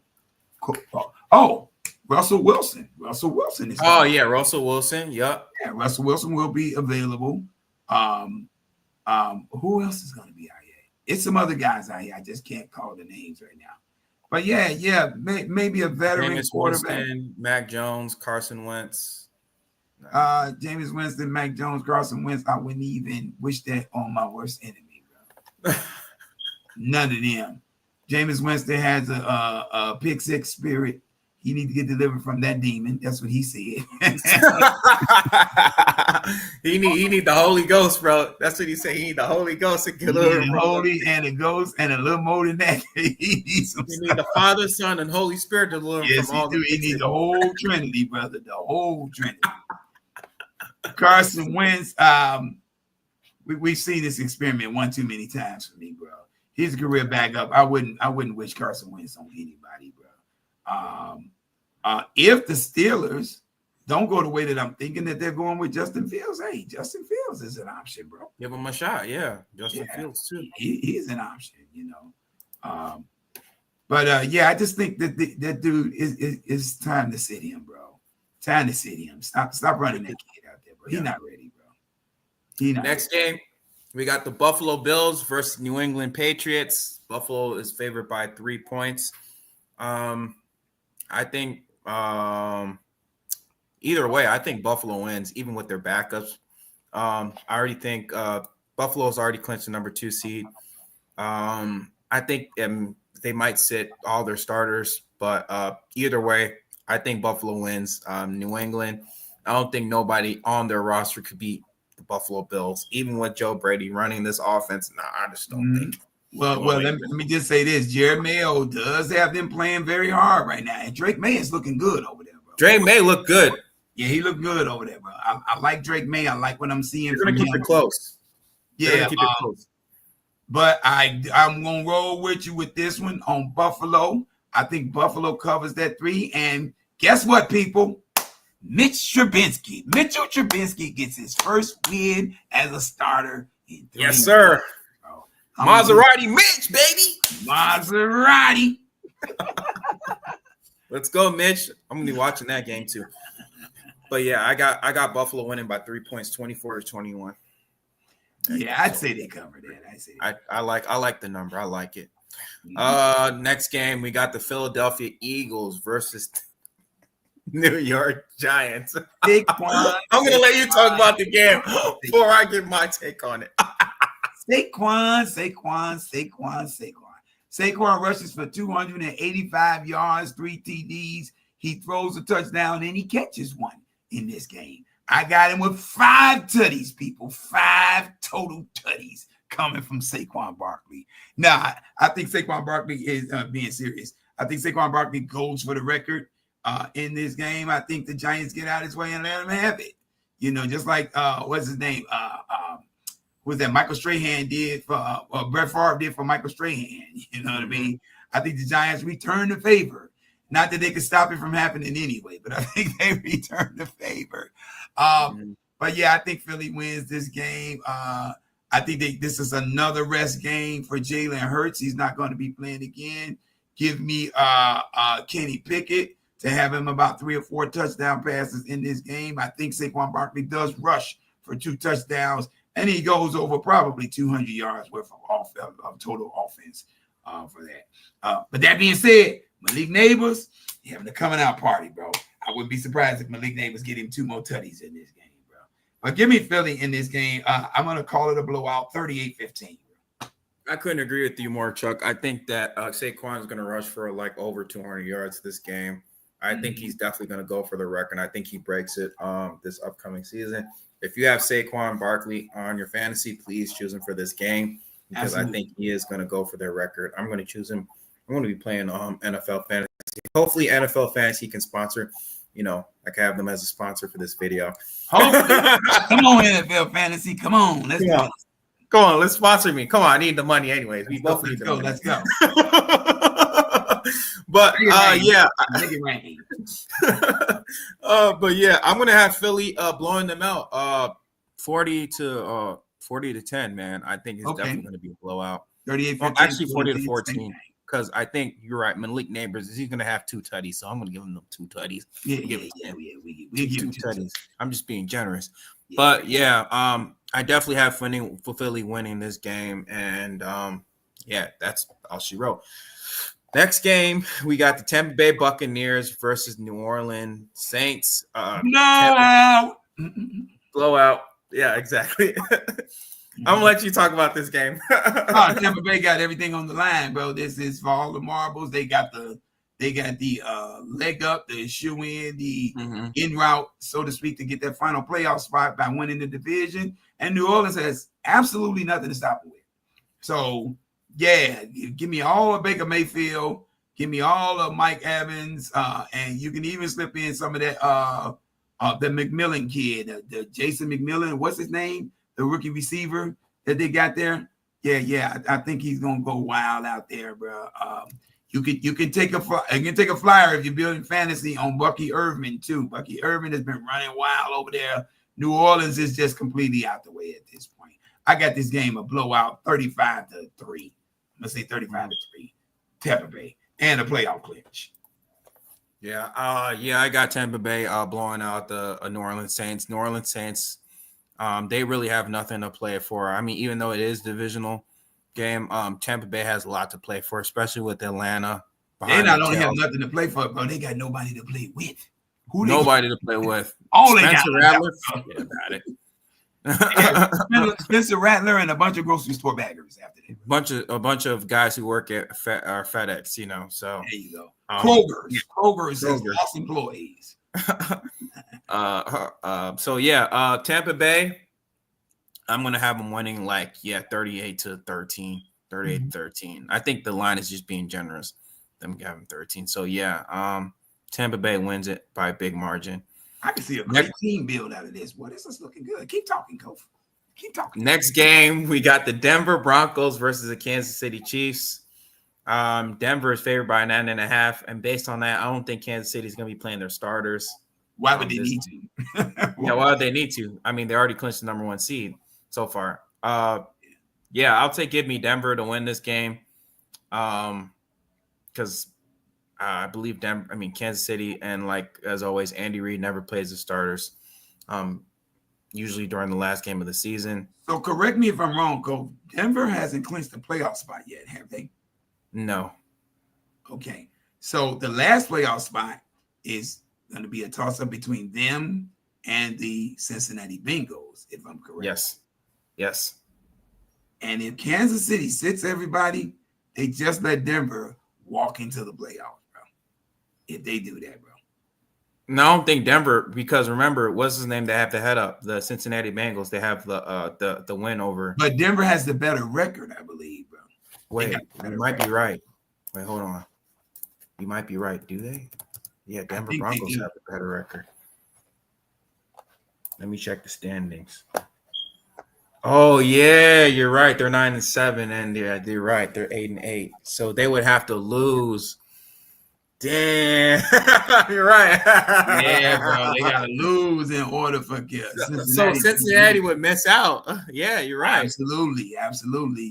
I don't know. The Chiefs, they might surprise us, bro, and play some of those guys, or at least play for a half or something like that. I don't know. But if we're going by the Vegas numbers and Vegas predictions are 99.9% accurate, I'm not gonna take anything from them. Then I gotta go with Denver winning the game, bro. Covering the 9.5, that's a big number. That's a big number. Yeah, I don't think they cover that, but I think they win. If Patrick Mahomes and this team does not play, the starters. Right. Exactly. Yeah, if they're not playing their starters, I got Denver winning. If they're playing their starters, Kansas City wins. Right. But it will be close either way. It will be close. Absolutely.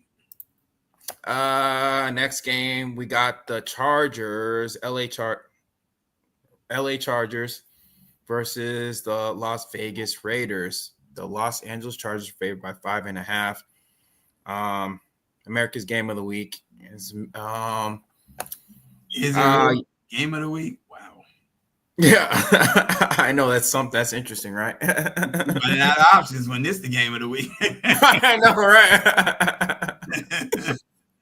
I mean, just give me the Chargers to win. I definitely think this is going to be another close game. The Las Vegas Raiders are playing for the number one pick in the NFL draft, but I mean, like this is another, divisional game where two teams they know each other very well. But I think Harbaugh is going to have their team playing for on position in the playoff seeding. Even though they did clinch the playoffs, I think Harbaugh is going to have them playing this game. So yeah, give me the Chargers to win. Yeah, I don't see Jim Harbaugh being the type of coach that has his players to take games off, bro. He doesn't come off as that type kind of guy. So yeah, the Chargers are in, but I think he wants them to go into the playoffs on a high note. The Raiders are a very low note. That's just stepping in their way. All they got to do is hit a note, and they'll beat the Raiders. So yeah, give me the Chargers.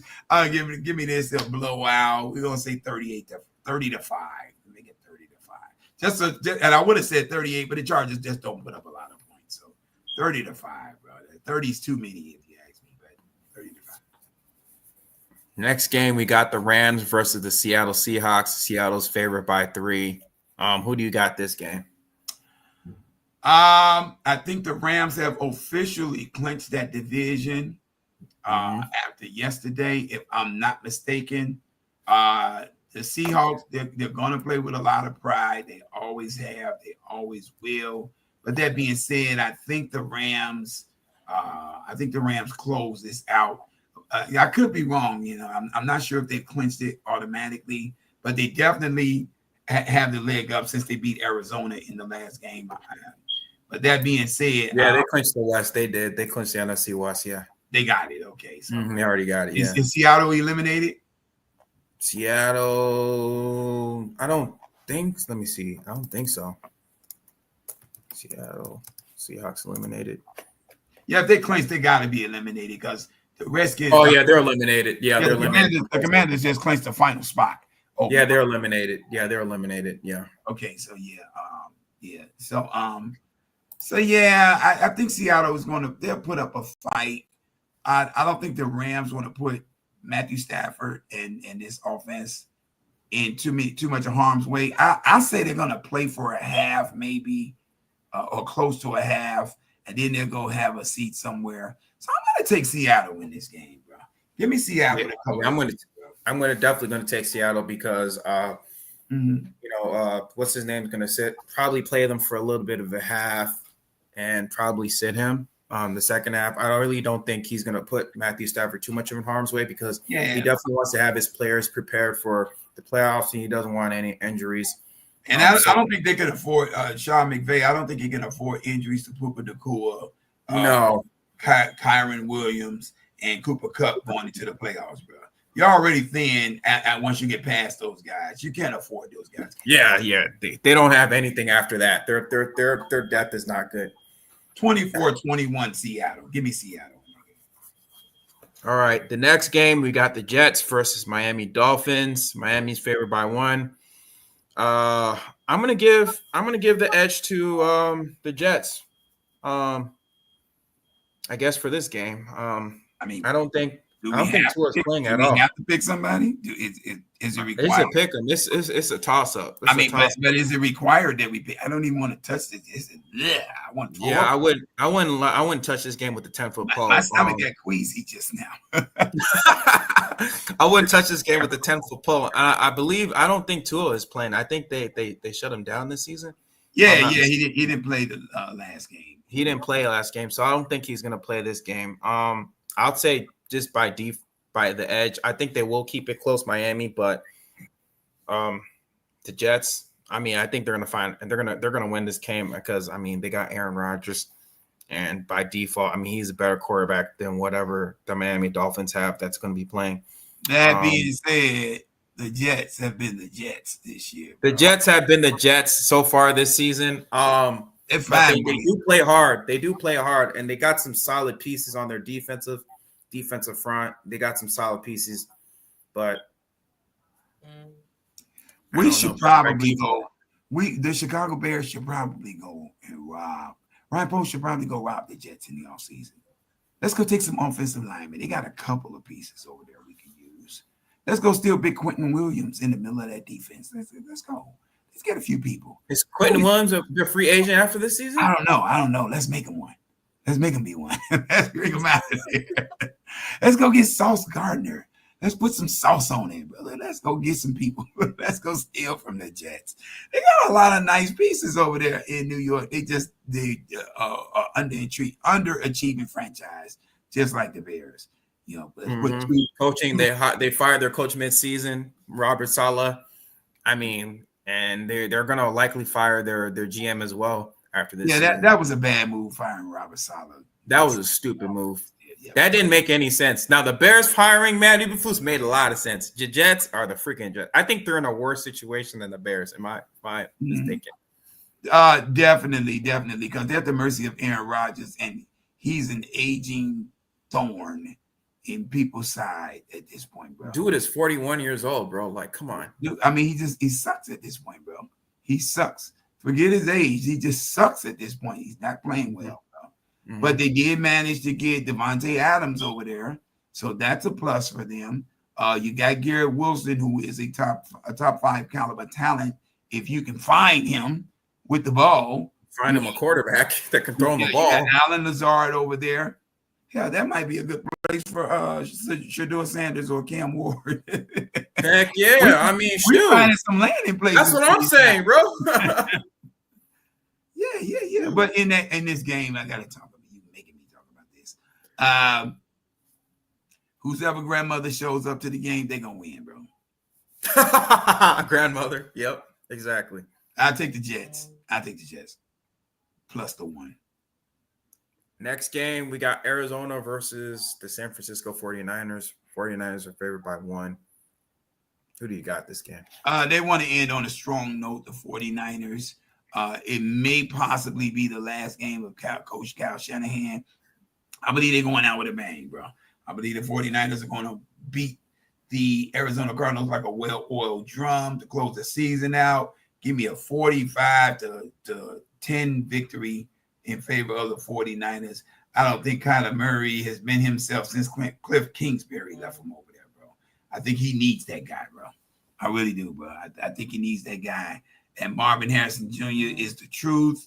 They got to find a coach over there. Speaking of people needing a coach, they need a coach up. They need a coach right there for the Cardinals. They got to find a coach over there who can unlock that duo, bro. That could be a dynamic duo in the NFL. Kyler Murray to Marvin Harrison. I think with them hiring Jonathan Gannon, it was kind of a mistake of them letting go Cliff Kingsbury. I don't know. Cliff kind of ran his course over there, so I'm not necessarily mad at them going away from him. I just think Jonathan was like more the same. You know, you're going to go away from Cliff, then you don't get a guy that's just like Cliff, you know, in terms of personality, that is. Cliff's a better coach than him to me. But if you're gonna go away from Cliff, you need to go get some experience, somebody who's been successful. I think Chucky would be a good fit over there, bro. John Gruden. I think he can make them go, bro. I think he can figure that out, bro. I really do, bro. I really do. I think Pete Carroll's our guy right now, though. I'm going to have San Francisco win this game. I'm not going to have them winning like 45-10. I think this is going to be a close matchup. But I'm going to have it being a close matchup, you know what I mean, because San Francisco, they're going to be playing for something to end on a high note. And Arizona, I mean, of course, this is another divisional game. Arizona usually plays the San Francisco 49ers well. But, yeah, I'm going to have Arizona win this game. But I think this is going to be a close game. I'm going to have them win 26-21. Okay. I'm sorry, not Arizona win. I'm sorry, my brain fart. I'm going to have San Francisco win 26-20. Okay. I'm sorry. That's okay. Well, look at here, Cole. We got a Johnny. We got a Chiefs fan. Mr. Bill Carsons, welcome, brother. He said, God bless the Chiefs. Yeah, whatever, buddy. Whatever. Thank you. You know, Chiefs are our world. We know. We don't need. We already know. We already know the Chiefs are our world. Thank you for reminding us. Chiefs are a great organization. They are great. And the game of the week. Now, here's your game of the week right here, bro. This for all the marbles, Cove. That should have been the game of the week, but yeah, I get it. That is the game of the week. I don't care what they say on TV. This is the game of the week right here, bro. So I'm gonna let you have the floor on this one, my brother. Okay, I'm gonna do it. So Detroit is favored by 2.5. This is gonna be a really good game, man. Two teams that are vying for the number one spot in the NFC. You got the Minnesota Vikings. Prior to this preseason, they were projected to win 6 to 7 games. And you got the Detroit Lions. You're defending NFC North champions. You know, Jared Goff playing at an all-pro level. You got unbelievable level. You got Amon-Ra St. Brown playing well. You got weapons all around. And of course, you got Minnesota, the tandem, you know, with Jordan Addison, and then you got Justin Jefferson. This is going to be a heavyweight bout. Yes, sir. But with me, oh man, I don't know. This is going to be tough for me to say. I guess I'm going to give the edge to Detroit.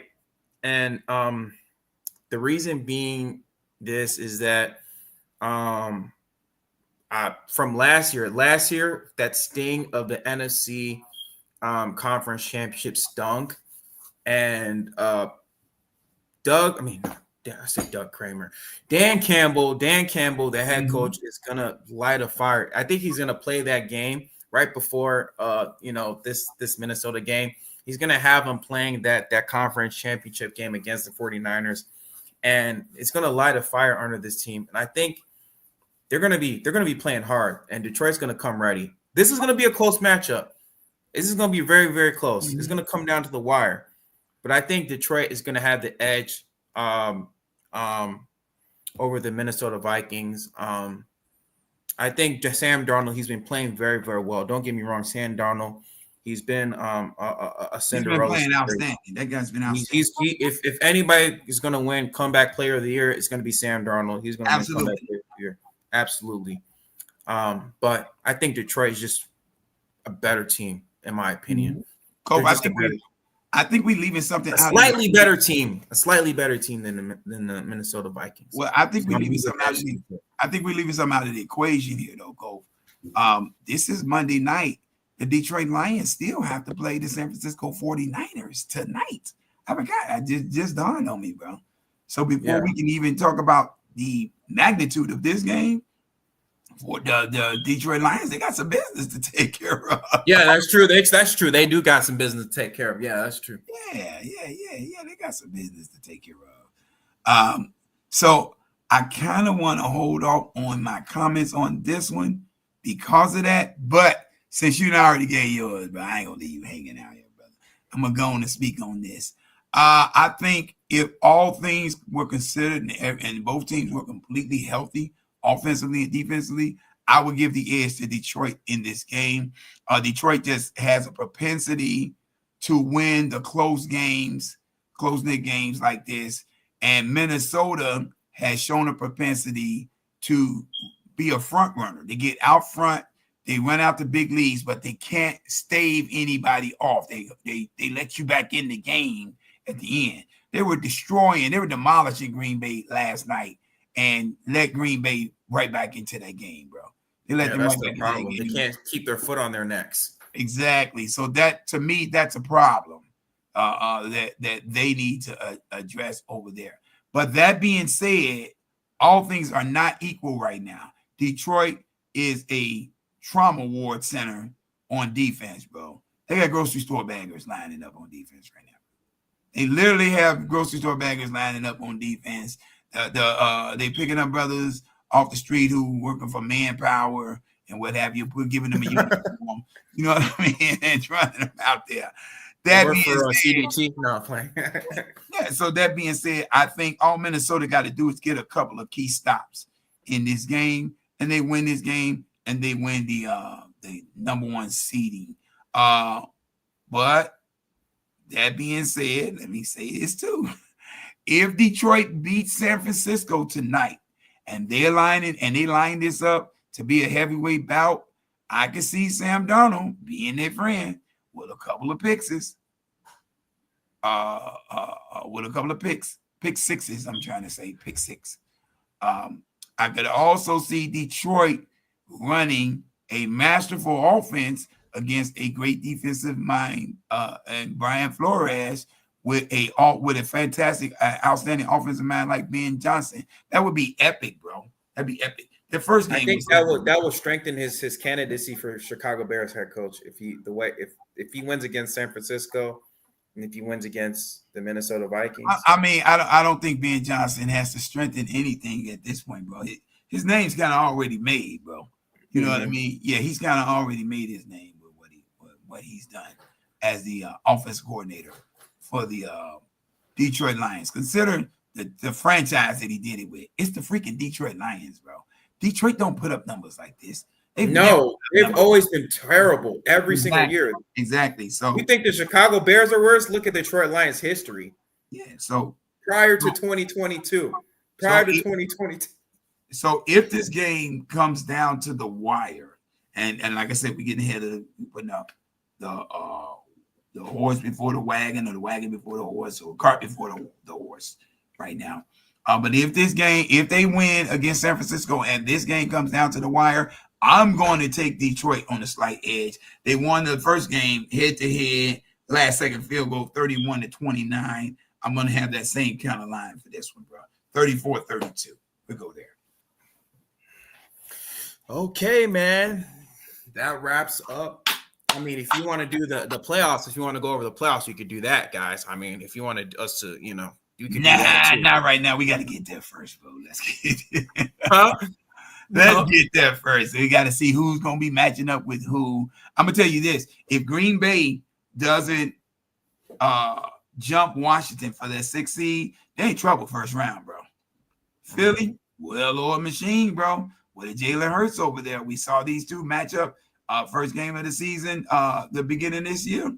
And Saquon Barkley was a man possessed out there. He was running wild all over Green Bay. I mean, if you want to do like the playoff pick'ems, I mean, shoot, we could do the playoff pick'ems if you're down to do that. Playoff pick'em. Let's go. Let's do it. Last one of the season anyway. Last one of the year anyway. The last pick'em of the regular season. This is the last pick'em of the regular season, but. Okay. Yeah, guys, that was the last pick'em of the regular season, guys. I mean, comment down below, man, or you like this video if you want us to do pick'ems, man. I'm down to do the playoff pick'ems. Definitely. But yeah, guys, that's you have any final thoughts before we end this? All in all, our Bears off to the side. It's been an outstanding NFL season, bro. I have loved the football that I've been watching this year, bro. Detroit has been on fleek. Minnesota is the surprise of the century with the way that they played. Nobody saw this coming. And Green Bay. Kevin O'Connell might win Coach of the Year. Kevin O'Connell. Yeah. I think it's a foregone conclusion for him to win that with the job he's done over there. And Green Bay, who would have thought they would be 11 game win team, right? And in third place. Right, all right. The NFC we're in the universe, in the diaspora of the hemisphere. Does that happen? But it's happened this year. It has been a great NFL season, and I'm looking forward to the playoffs. Can't wait. That Hail Mary with the Chicago Bears, that downturn, bro. Yeah. That's how the cookie crumbles in this NFL. But I can't wait the next year. I got to see who we gonna bring in here as a head coach. Hopefully it's Pete Carroll or Kyle Shanahan or Zach Taylor I can go down the list, y'all. All these people, man. There's a bunch of options out there. But yeah, I do think we need somebody with some great experience, and I think Pete Carroll or Kyle Shanahan, those kind of guys, they be the guys for the job for us. That being said, I can't wait the next year, and bear down, Bears. Let's go. We'll figure it out. All right, guys. I'd like to thank y'all for joining the stream, guys. And guys, I just hope 2024 has been a crazy year, man. Lots of crazy stuff that happened. With Caleb Williams, he's been breaking records, even though it's been a down season. I mean, Caleb Williams, I that's the reason why I've been watching the Chicago Bears, because of Caleb Williams. I mean, we have an outstanding quarterback, people. We got a quarterback. We ain't got to worry about a quarterback, man. I mean, especially with what he's been dealt with. I mean, look, I'm gonna put the number back up. I don't know if y'all can see it. 67 times he's been sacked. I don't know if you guys can see it. 67. I mean, we really can't. It's like whatever. But the fact that he's been sacked 67 times, he's the first quarterback. I'm going to read this off right now. He's the first NFL rookie quarterback to throw for over 3,300 yards, 19 touchdowns, under 10 interceptions, and throw and complete a percentage of 62 or more percentage. He's the only quarterback to ever do that, you know, in NFL history. So there's a little ray of light at the end of this tunnel, people. It's not all been bad for the Bears. Our coaching staff let us down. They failed us abysmally. Our general manager, he dropped the ball with the offensive line, but I do think Ryan Poles is a good keeper. I think he's here to stay, and I think they just need to get out the man way and let him cook, bro. Let the man work, bro. If you let the man have his people and let him have his say and let him do his job, I think this guy can build a championship team over here. I really do, bro. Yeah. Well, guys, I'd like to thank y'all for joining the stream, guys, and have a happy 2024 or 2025, man. See y'all next year in the next 2 days. How we always end it over here. Claws up. Bear down. You see that? Happy New Year, guys. See y'all next year. Yeah, boy. That's why I'm trying to make a better